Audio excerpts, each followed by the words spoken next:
bijanye n'iyi vision 2040 2060 ihangira 2040 twarabonye ko leta yashoboye gusohora igitabo nyezina kivuga iyo vision kandi twarabishimye. Hama twarumvise no mu masengesho yakozwe n'umuganga uri ku butegetsi ko bahagaze cyane kuri iyo vision.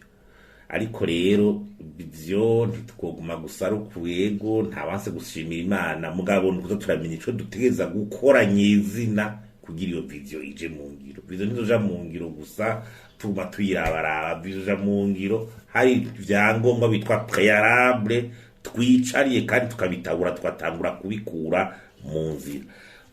Niyo twagira tugaruke ubwa mbere nuko hategeza ku bico bita planification opérationnelle muri iki gihugu na suivi evaluation, no kuvuga none ko iryo hanyuro tugifuza tuzorishikira gute, inzira zocamwo niyihe, nibihe bizoja imbere y'ibindi mu gutunganya imigambi neza na za statistique zikwiye.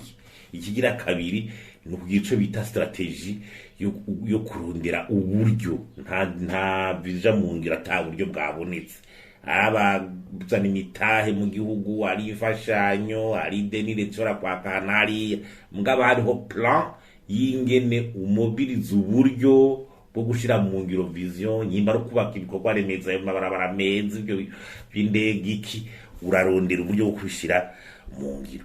Ubugira gatatu n'abahinga bazokurikirana iyo vision, les experts muri administration banyu bandaza kwakurikirana ikiraja mu ngiro bashobora ama reforme kuyashira mu ngiro, ico bita expert.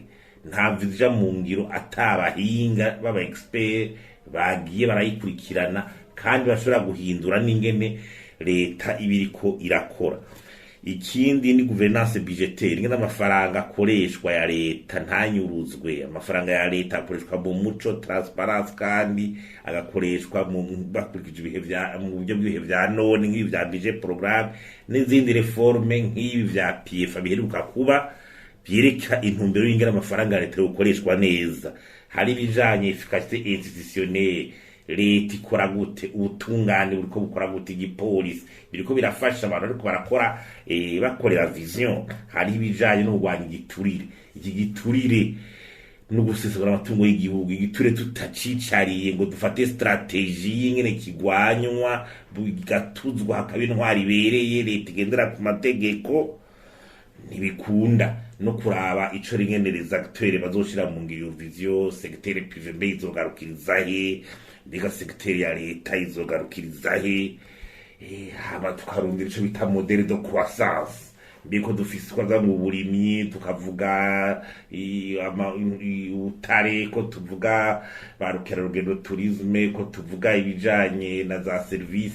Ni gute ivyo bintu zobikoma zobishira hamwe kugira biduhe modèle de croissance ituzanira vision de 2040 no kuvuga intumbero y'ingene twoshikira iyo vision dufatiye ku butunzi kama Imana yaduhaye, ari ubwo bw'ibyo mujanye n'uburimyi canke ubutare canke n'ibindi. Tukamenya tuti kimwe cyose cogarukiriza ikindi cogarukiriza hanyuma agaca hihutira yo gushira kijya bita cohesion, umvikana mu gihugu. Izi ndiane zibosha kugaruka ibyo amatora bishaka gusubiza mu gihugu bikama bicungerewe ku buryo bitaza gusubira kugabanura za nguvu z'abarundi n'inguvu z'abatwara bariko barafata intumbero kuja kuri iyo vision.